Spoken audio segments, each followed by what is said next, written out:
심장이 두근두근 콩닥콩닥 뛰는 건 바로 살아있다는 증거. 하지만 심장이 뛴다고 해서 다 똑같은 건 아니다. 특히 심장이 1분당 300번 이상 뛴다면 이건 당신의 생명이 위협받고 있다는 신호. 여러분의 심장은 정상적으로 뛰고 있습니까? 건강 A to G, 이번 시간에는 생명을 위협하는 불협화음에 대해 알아본다.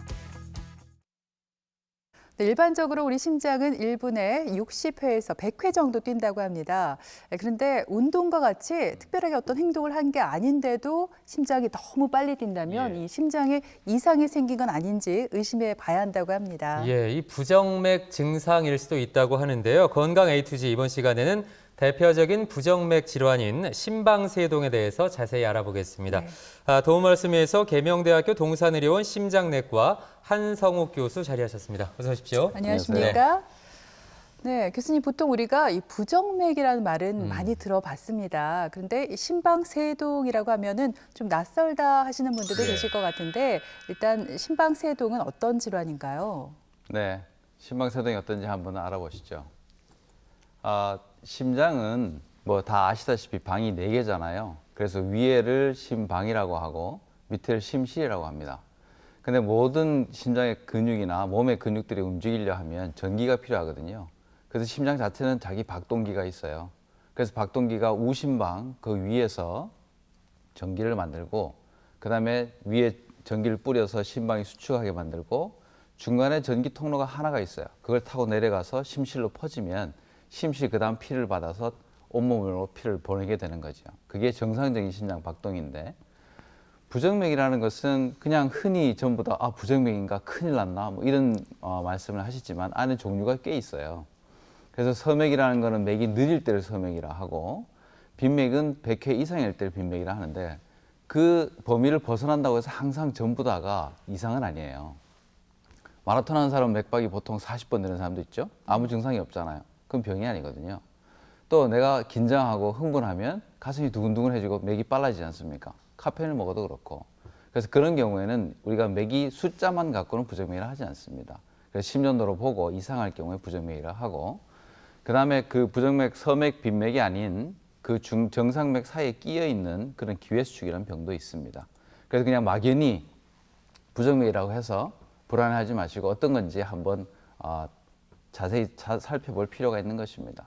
그럼 심방세동이라는 것은 어디든 그것이 어디서 생겼냐에 따라서 이름을 짓거든요. 그래서 심방세동이라 했으니까 심방이 무슨 이상이 있을 거다라고 생각하시면 될 겁니다. 그래서 심방의 전기를 보면 이게 굉장히 빨라요. 그래서 300에서 600번 정도가 되거든요. 우리 손뼉을 1분에 200번 칠 수 있을까요? 못 치거든요. 그러니까 물리적으로는 근육이 떨고 있는 겁니다. 그래서 한문이지만 세동이란 말을 써서 심방이 떨고 있다라는 그런 병이 되겠습니다. 그래서 심방세동은 보면 이렇게 아주 정기적으로는 불안정하고 아까 정상맥일 때하고 다르죠. 한 번에 1대1이 되는 게 아니라 아주 그냥 전기는 여기 엉망이고 밑에는 가끔 이렇게 통로 하나를 통해서 내려오게 되는 겁니다. 밑에가 전기가 다 내려온다면 밑에가 심실세동이 되는 거니까 환자가 살 수 없겠죠. 하지만 다행히 통로가 하나여서 그러니까 병목 현상 때문에 전기가 다 못 내려오기 때문에 환자가 생명하고는 직결하는 건 아니고 다만 다른 뒤에 말씀드릴 합병증하고 그런 것들이 문제가 되는 것입니다. 네, 우리 사회가 고령화되고 있는 데다가 최근에 이제 2배 이상 심방세동이 늘고 있다고 하니까 좀 걱정인데요. 이번에는 오해와 진실을 통해서 심방세동에 대해서 좀 더 자세히 알아보겠습니다.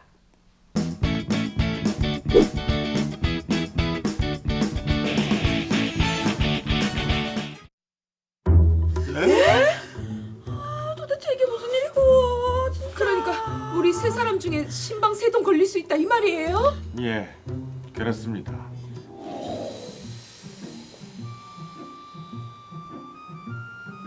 아 진짜 와이카노 귀찮게 지금 집중하는 거 안 보이나? 뭐가 그래 귀찮은데 자기야 우리 처제 오고 나서 둘이 이래 오붓한 시간 보낸 적이 없잖아.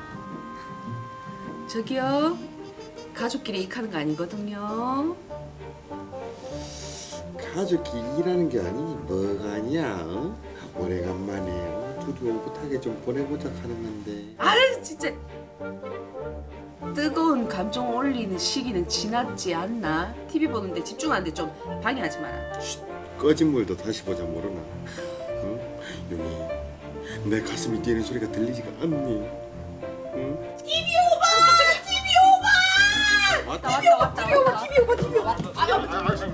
왔다.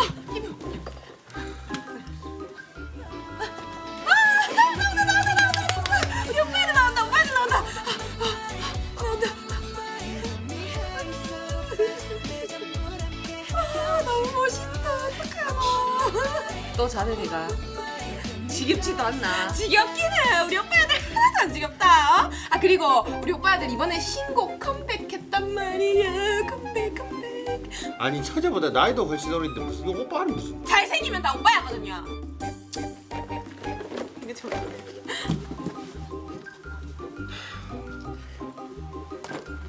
에이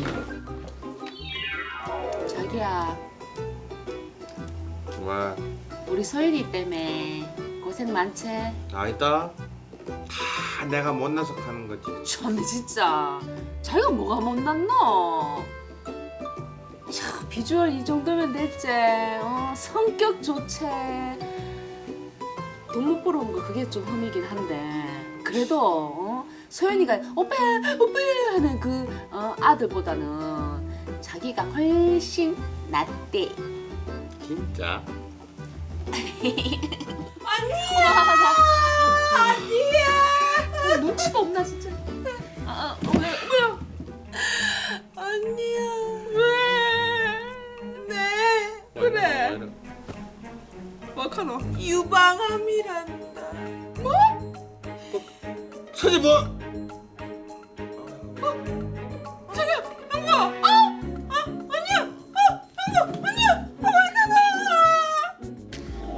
이게 도대체 무슨 일이고?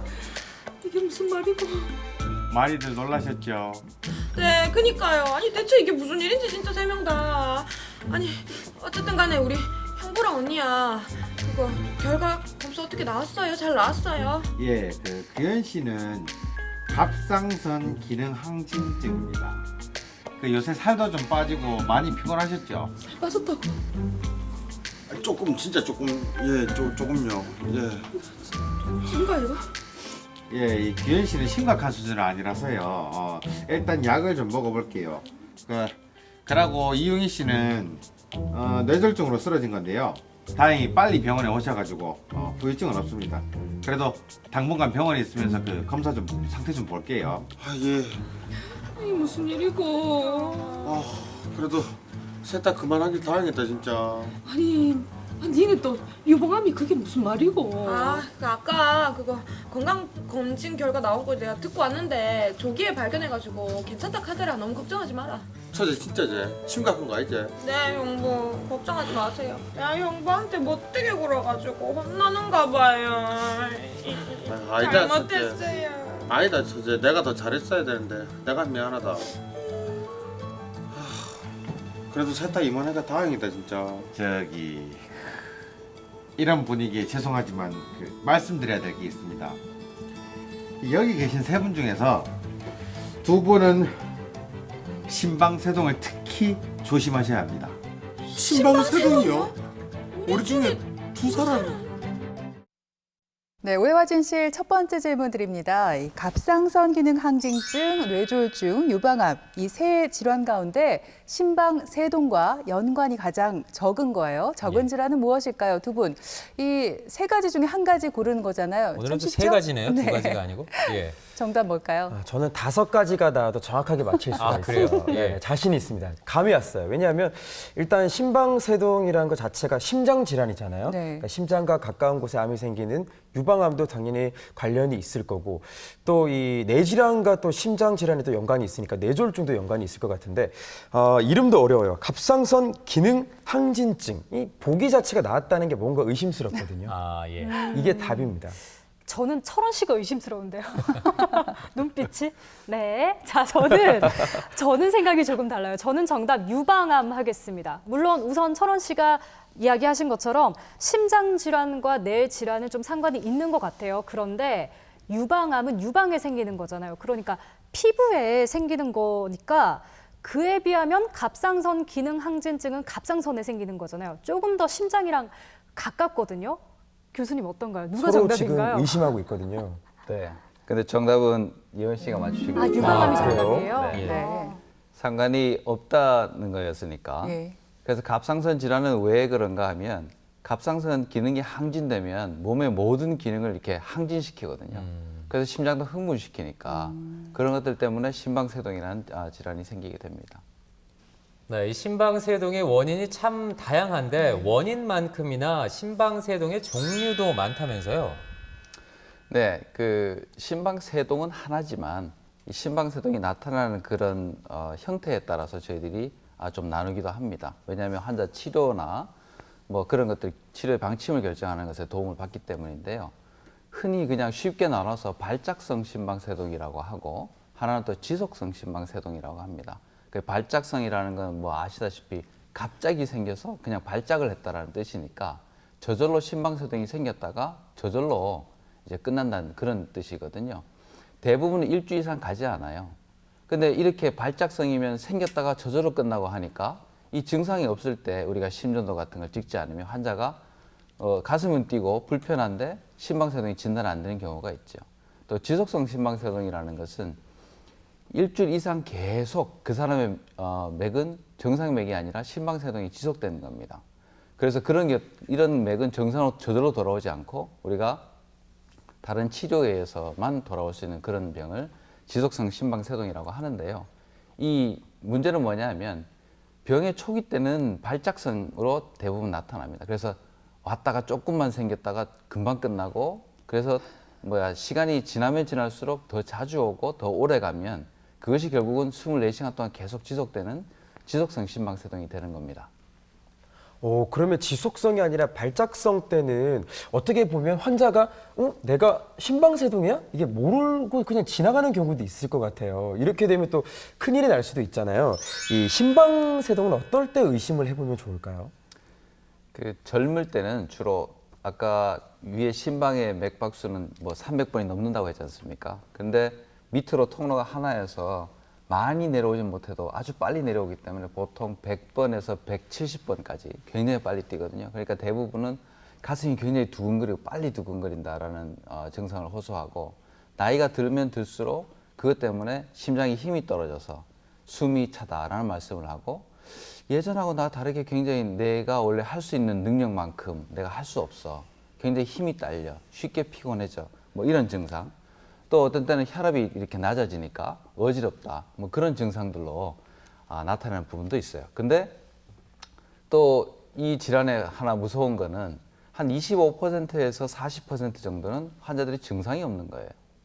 그래서 나이가 들고 고혈압 있고 당뇨병이 있는 이런 분들이 그냥 검진할 때 우연히 체크되는 경우가 굉장히 있거든요. 그런 경우에 그러면 나는 증상이 없으니까 그럼 안전한가 라고 생각해 보면 연구 결과들은 그렇지 않습니다.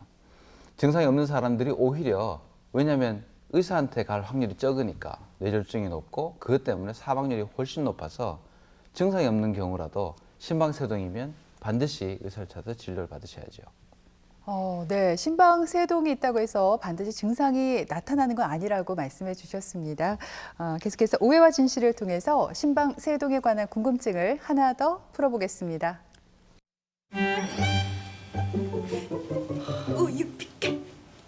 야 일나라. 우리 자기님 앉으셔야 된다. 일나라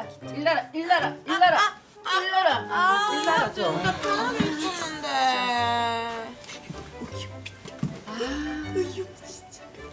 우리 자기 약 먹을 시간이네. 우리 자기도 약 먹을 시간이네. 어머니 자기야 내가 먹여줄게. 잘 먹네. 깨가 쏟아지네. 깨가 와라라 쏟아지네. 와라라 주웠다. 아이고 그러면 내가 힘들 때, 아플 때, 괴로울 때 늘 옆에 있어주는 건 아내밖에 없거든. 잘해야지. 맞다. 우리 자기는 이렇게 좋은 말을 잘한다. 결국 부부밖에 없는 기라. 그렇지, 맞아. 니 그리고 너무 늙어가지고 TV 보는 거 아이가? 유방암 그거 오진 났다고 너무 함부로 그렇게 누워서 TV 보고 그러지 마라. 그래, 처제.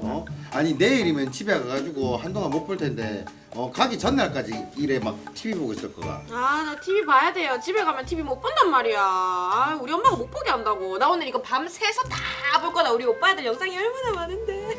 밤새서. 언니야라 형부도 같이 봐요. 같이 보자. 우리 오빠들 얼마나 멋있고 아이고. 귀엽고 섹시한데. 같이 보자고. 저 봐라. 너무 멋있다.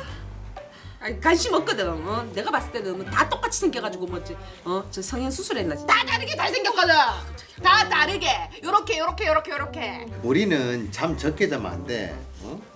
그러면 큰일 난다. 왜요? 우리는 심방세동을 조심해야 되거든. 심방세동 환자들한테는 수면 부족이 얼마나 안 좋은데. 그렇지. 그런 게 어딨노. 수면 부족이랑 심방세동이랑 무슨 상관이고? 참내 진짜 왜 상관이 없노? 잠을 적게 자면 심장이 쿵쾅 거리잖아. 그렇지. 그러니까 안 좋지. 그게 무슨 소리고? 그런 게 어딨노. 여기 있다. 그치 저기요. 자기야, 우리 자기 말이 다 맞지. 참 갑자기 둘이 완전 한편 돼가지고 이상하네. 노래 진짜 쿵쾅 거린다. 정말 좀 꺼라. 멋있다. 뭐가 멋있다 걸어 참나. 우유빛깔. 신난다. 우유빛깔하면 여기 있지.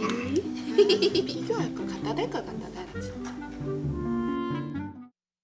네, 오해와 진실 두 번째 문제는 수면 부족, 그러니까 잠을 잘 못 자면 심방세동의 증상을 악화시킨다. 이게 맞는 말일까요? 아닐까요? 거든요. 두 분 어떻게 생각하세요? 먼저 하세요. 감사합니다. 그러려고 했어요. 저는 정답 5, 이 수면 부족이 심방세동의 증상을 악화시킨다입니다. 저는 문제가 좀 쉬운 것 같아요. 왜냐하면 이런 경험 다들 좀 해보셨을 것 같아요. 잠을 제대로 못 자고 잠깐 이렇게 쪽잠을 잤다가 딱 눈을 뜨면 심장이 좀 쿵쿵쿵쿵 이렇게 빠르게 뛰는 경험 해보셨죠? 철원 씨? 저는 모르겠어요. 네, 그렇거든요. 그리고 왜 자고로 이런 말이 있습니다. 잠도 푹 자고 또 밥도 제대로 먹어야 이 몸속 장기들이 제 역할을 한다. 그래서 저는 정답 5 할게요. 물론 예은 씨 말대로 우리가 잠을 잘 못 자다 보면 또 피곤해지고 또 체력이 떨어지다 보면 또 신체에 영향을 미칠 수도 있겠죠. 하지만 이 잠을 적게 잔다고 해서 수면 부족이 이 심방세동과는 직접적인 연관이 없을 것 같아요. 저는 예은 씨가 이 심장이 빨리 뛰는 이유가 그냥 학창 시절에 자다가 혹시나 혼날까 봐 선생님한테 깜짝 심장이 놀랐겠어. 깜짝 놀라서 빨리 뛴 게 아닐까 싶어요. 그런가요? 네. X 아닌가요, 교수님? 이번에는 그러면 철원 씨가 맞춘 걸로. 심장이 빨리 뛰네요. 네. 그 수면 부족 자체는 아까 원인에 대해서 말씀을 드렸지만 수면 무호흡이 주 원인이 되는 것이지 수면 부족 자체는 심방세동을 만들거나 뭐 그런 것들을 힘들게 하거나 하는 것 같지는 않고요. 그 대신에 어떤 수면 부족이나 스트레스 그런 상황들이 많이 발생되게 되면 몸 안에 있는 교감신경에 불균형이 생겨서 그런 것들이 오히려 조금 더 힘들게 할 수 있지만 그 자체가 심방세동에 영향을 준다고는 보기 어려울 것 같습니다. 네, 그렇군요. 이 심방세동이 어떤 병인지 하나씩 알아보고 있습니다.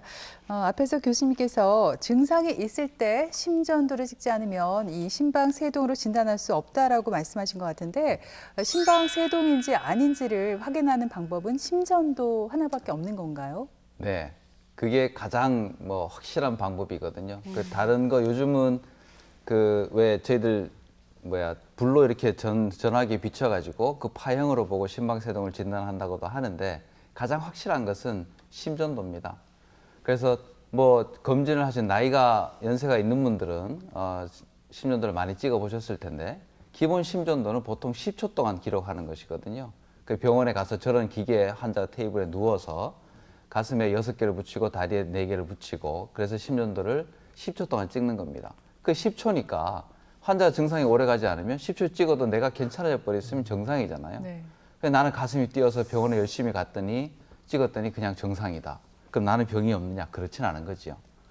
그러면 그 다음 방법으로는 환자 증상이 오래 가지 않고 자주 오지 않는다 그러면 24시간 심전도를 채워서 이제 보는 겁니다. 그래서 24시간 할 수도 있고 그 다음에 48시간 할 수도 있는데 그걸 홀터 검사라고 하거든요.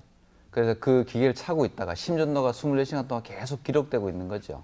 그때 환자가 내가 어떻다라고 눌렀을 때 기계를 누르면 그 시간하고 딱 맞춰서 보면 심방세동인가 아니면 정상인데 우리 여은 씨 같이 일어났을 때 가슴이 두근두근 하는 그런 것들이 그냥 정상적인 반응인가를 알 수 있는 겁니다. 근데 이것도 환자가 자주 나타나지 않으면 진단을 할 수가 없습니다. 24시간, 48시간만 갖고는 알 수 없거든요. 근데 요즘 스마트폰을 이용해 가지고 심전도가 개발이 돼 있어요. 그래서 우리나라에서는 아직 안 되는데 그 왜 애플 워치가 심전도가 되거든요. 그래서 증상이 있을 때 찍을 수도 있고 그거 말고 여러 가지 심전도 기계를 갖고 다니는 것도 있고 아니면 스마트폰에 다른 기구를 붙여서 심전도를 찍을 수 있는 것도 있습니다. 그래서 한 달에 한 번 생겼다, 아주 가끔 생기는 사람인 경우에 이렇게 심전도를 자기가 갖고 있다가 찍어서 의사한테 보여주면 진단을 쉽게 받을 수 있습니다. 그래서 증상이 있을 때 심전도가 모든 부정맥, 심방세동뿐만이 아니라 모든 부정맥 진단에 가장 중요한데 그래서 흔히 저한테 환자들이 말씀하시는 것은 뛰어서 갔어요. 가서 찍었는 심전도가 정상이래요. 그거는 가서 이미 찍을 당시에는 내가 증상이 없었을 가능성이 있기 때문에 그 점을 명심하셔서 심전도를 찍어서 의사한테 도움을 받으시면 되겠습니다. 네, 교수님 설명을 들어보니까 이 스마트폰 심전도가 좀 간편하고 좋은 것 같습니다.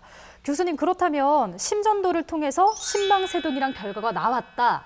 그러면 치료는 좀 어떻게 하는지 궁금하거든요.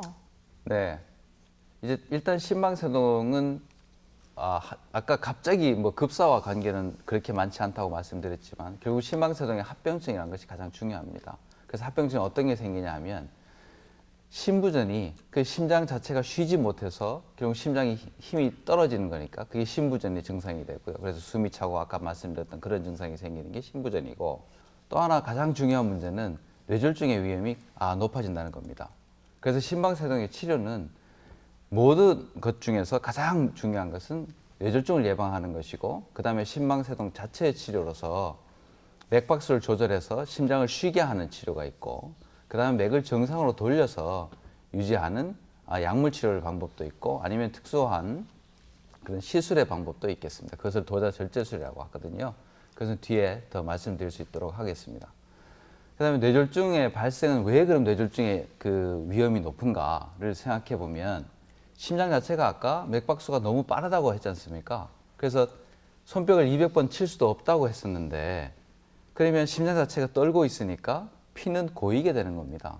그래서 피가 혈액순환이 잘 안 되고 심장 안에 피가 고이게 되니까 그 고인 피는 피떡지가 생기게 되는 거거든요.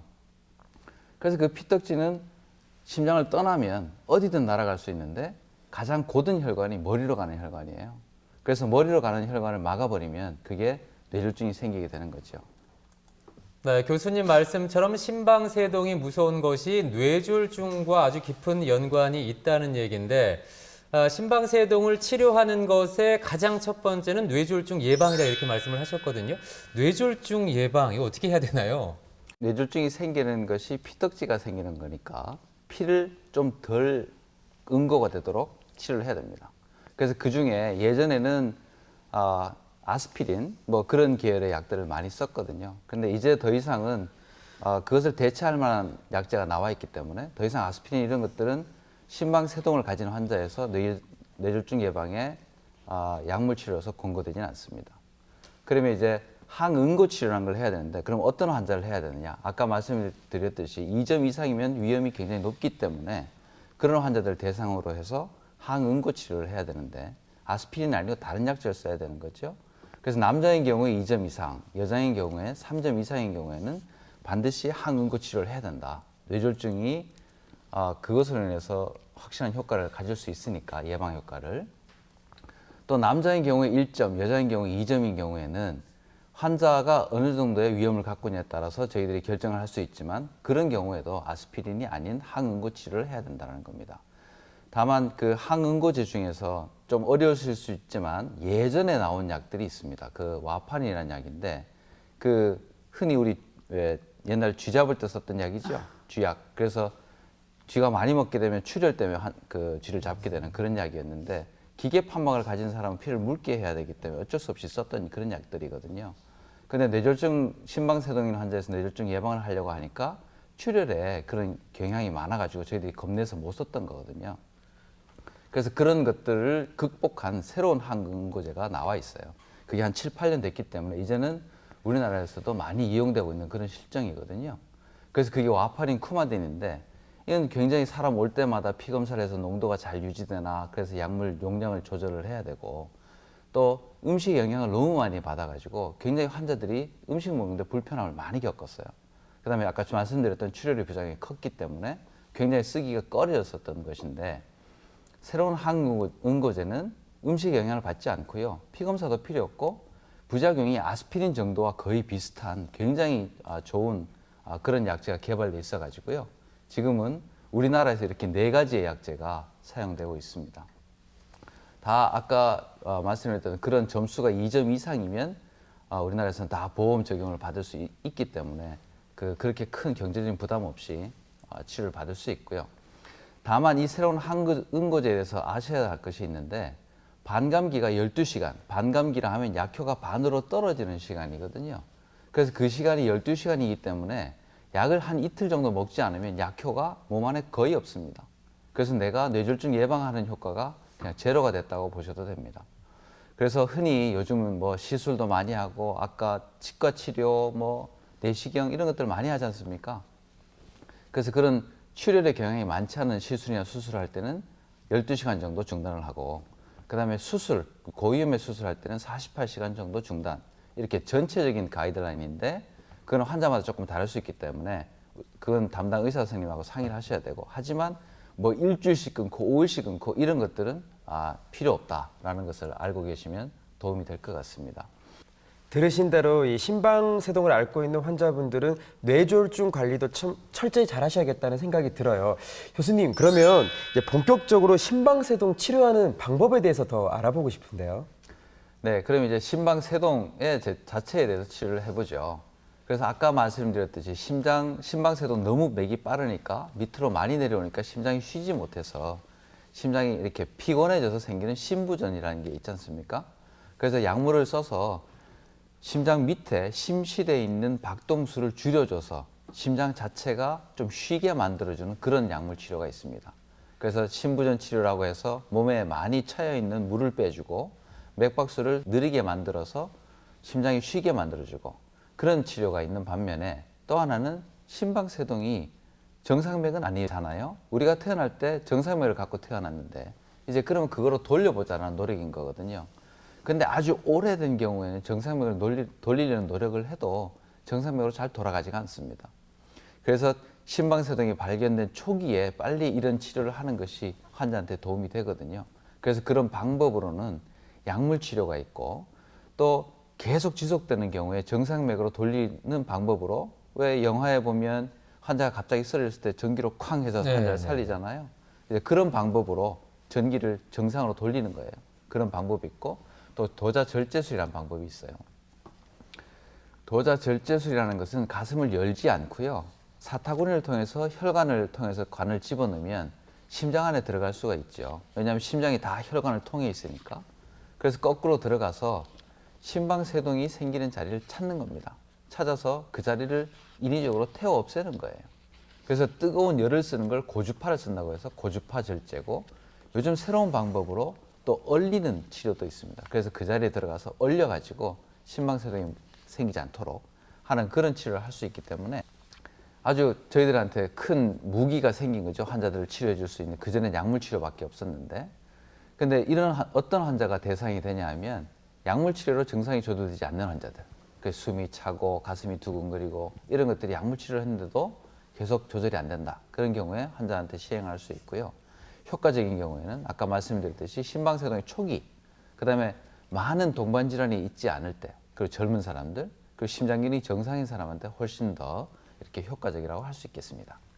그래서 심방세동을 예방하는 것은 고혈압, 또 내가 갖고 있는 당뇨병, 무호흡 이런 것들을 있다면 적극적으로 조절을 하고 치료를 하셔야 되고요. 그다음에 내가 심방세동이 있는 환자라 그러면 금주는 아주 필수적이라고 생각됩니다.